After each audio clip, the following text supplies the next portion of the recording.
You believe in open borders, don't you? It makes you angry that President Trump does not believe in open borders, doesn't it? That most Americans don't believe in open borders, doesn't it? The system's still broken. And to truly deal with this issue, Congress needs to act. And that moment is now. This week, the Senate will consider a common sense, bipartisan bill that is the best chance we've had in years to fix our broken immigration system. It will build on what we've done and continue to strengthen our borders. It will make sure that businesses and workers are all playing by the same set of rules. And it includes tough penalties for those who don't. It's fair for middle-class families by making sure that those who are brought into the system pay their fair share in taxes and for services. And it's fair for those who try to immigrate legally by stopping those who try to skip the line. It's the right thing to do. Now, this bill isn't perfect. It's a compromise. And going forward, nobody's going to get everything that they want. Not Democrats, not Republicans, not me. But this is a bill that's largely consistent with the principles that I and the people on this stage have laid out for common sense reform. That's when they had common sense. First of all, if passed, this bill would be the biggest commitment to border security in our nation's history. It would put another $6.5 billion on top of what we're already spending towards stronger, smarter security along our borders. It would increase criminal penalties against smugglers and traffickers. It would finally give every employer a reliable way to check that every person they're hiring is here legally. And would hold employers more accountable if they knowingly hire undocumented workers. So it strengthens border security, but also enforcement within our borders. I know there's a lot of talk right now about border security, so let me repeat. Today, illegal crossings are near their lowest level in decades. And if passed, the Senate bill, as currently written and is hitting the floor, would put in place the toughest border enforcement plan that America has ever seen. So nobody's taking border enforcement lightly. Something that is not thought through and is primarily put forward for political consumption. The bill before us will certainly do some good. It will authorize some badly needed funding for better fences and better security along our borders. The fence is now basically complete. Maybe they'll need a moat.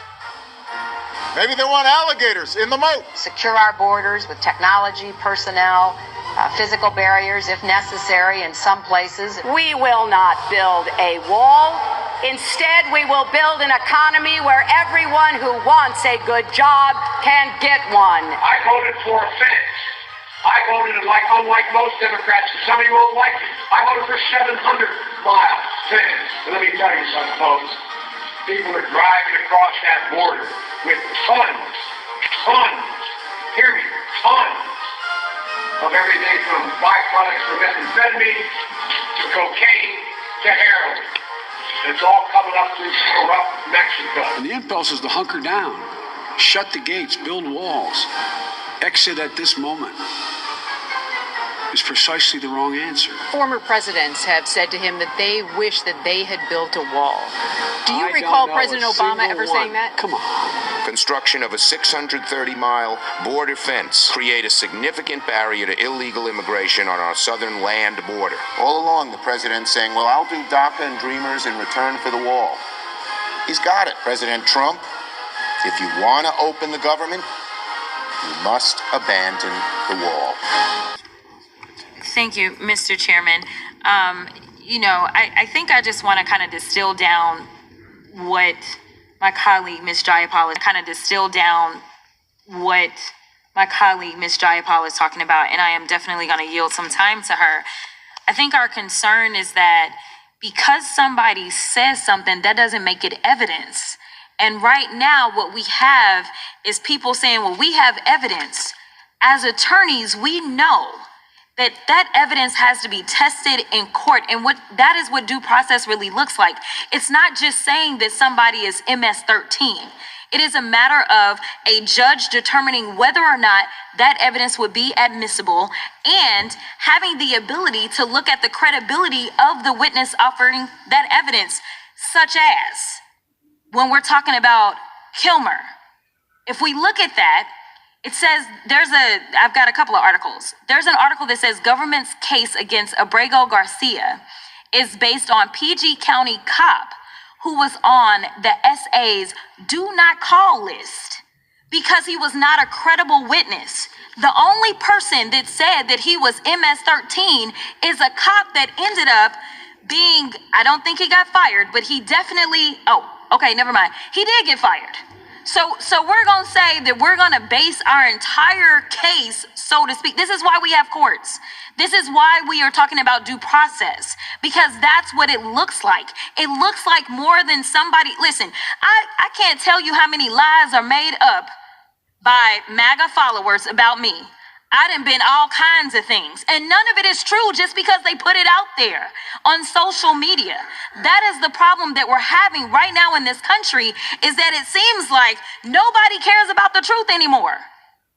And what we're trying to do is say we have a fact finding, and let me be clear. I am not saying that the criminal justice system or any other justice system has ever always been perfect. I am not trying to say that.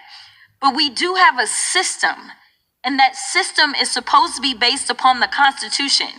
And right now, like literally due process comes from the Constitution. This should be the highest protections that one can have in the land.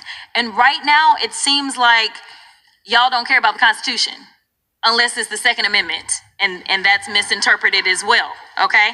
There's other amendments to the Constitution. And we don't get to just change it because our fearless leader says that he doesn't like certain parts of the Constitution. We have a process, again, to get amendments, right?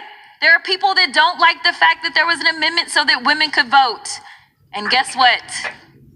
We ended up with something like the SAVE Act because we don't want women to vote. Like, literally, but I'm getting off track, so I'm gonna go back because I know that Ms. Jayapal wanted some time. So I will yield my time to the gentle lady from Washington.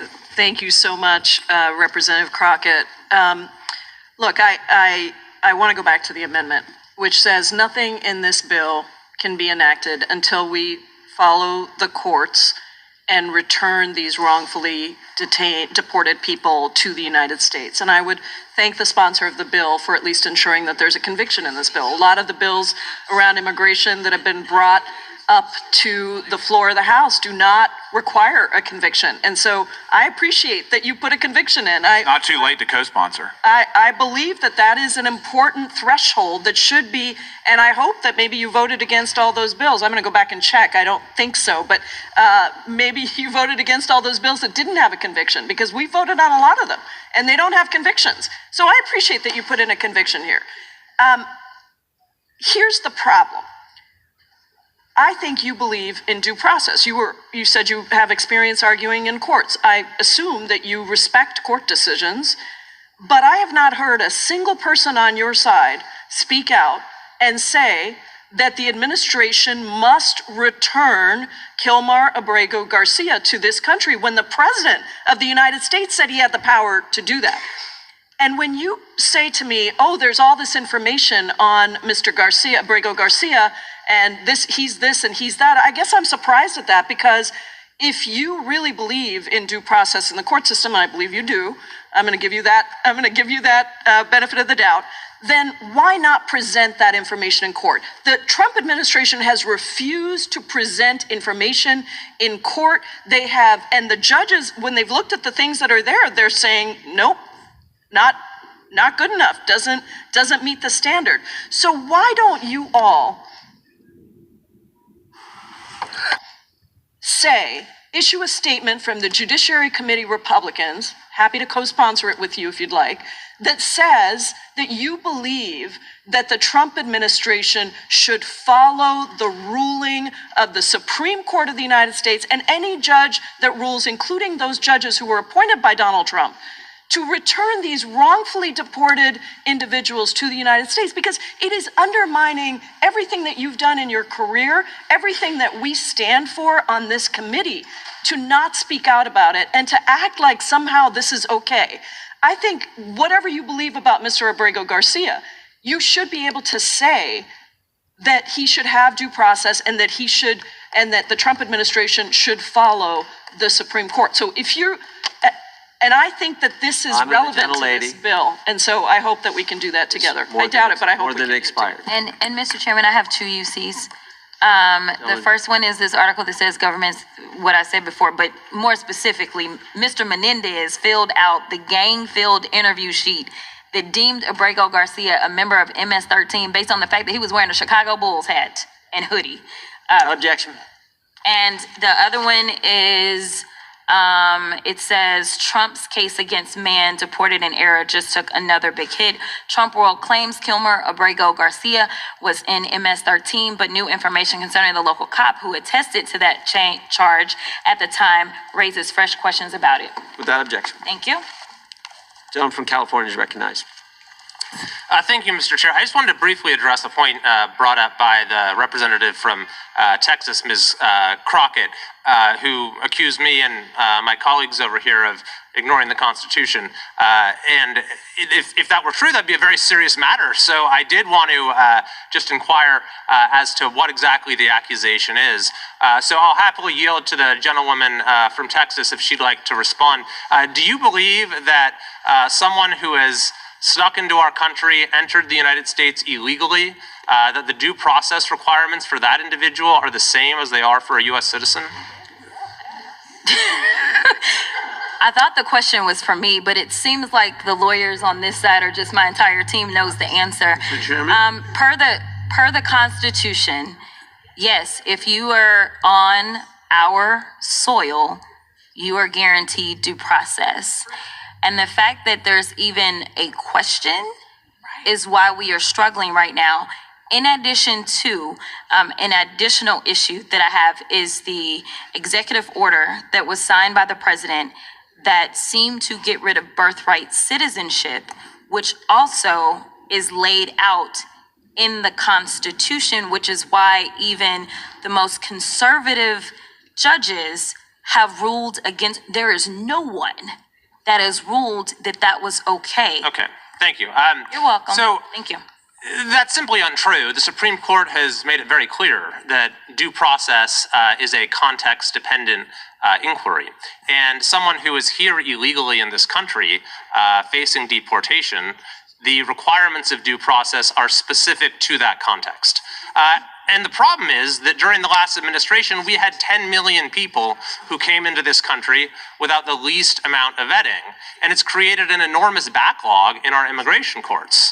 Now, what we actually did in a measure that we passed in this committee a couple weeks ago, which I believe every member of the Democrat minority opposed, is we sought to provide the resources for our immigration courts to operate in a fair and efficacious manner by increasing the number of immigration judges, of lawyers, of courtrooms, in order to remove this backlog of millions of cases that now exist. So I think it's highly problematic to hear arguments about due process from the side that is actually voting against providing the resources that are needed for due process. But I think it's even more problematic to make the argument that an illegal immigrant, perhaps with a criminal record facing deportation, should receive the full measure of due process that an American citizen does. That simply is not what the Constitution requires. I yield back. Mr. Chairman. Can I answer, since you still have time?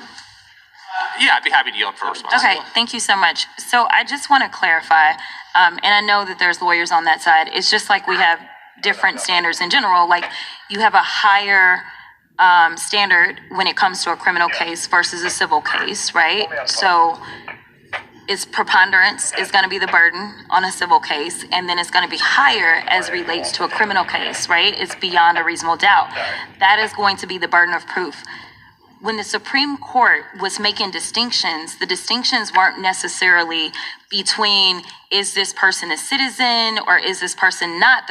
It wasn't a matter of certain people are not allowed to have due process, but it's kind of like there's different ways to evaluate things. The amount of protections that you are going to have in any criminal case. If you think about those that are charged with murder, whether they are a citizen or not, guess what? The burden of proof is still going to be the same. The burden of proof is still going to be beyond a reasonable doubt. There was never a distinction that said somehow, dependent upon your status, you somehow lose your access to due process. And frankly, that is honestly the only thing that the Supreme Court has been consistent on, is that there are due process rights that are going to be afforded to everyone that is found within our jurisdiction in the United States. I have not seen a case where they have said, no, it's okay for someone not to have due process. That is why the plane that was about to leave Texas, they said stop the plane literally at 1 a.m, because there had not been due process for those that were currently being held in the administration's custody. And thank you so much. Thank you. I think I understand your position a little better now. I can't say I agree with everything you said, but I would just say perhaps be careful with throwing out accusations or ignoring the Constitution, without carefully considering those statements, because the demands of due process is not just something that is the same in every context. It's Mr. very Chairman, much I have a context unanimous. So I yield back.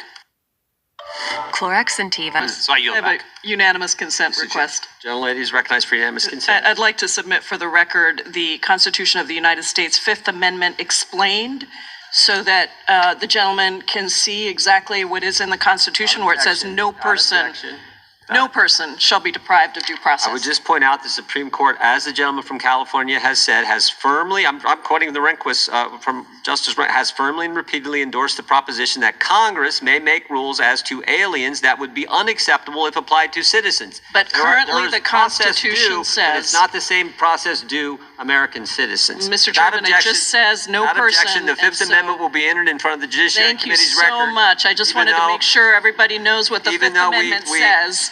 We will take Maybe we could introduce the 14th Amendment too, Mr. Chairman. Okay, that's fine too. Well, you can introduce the whole Constitution. God bless you. Now I got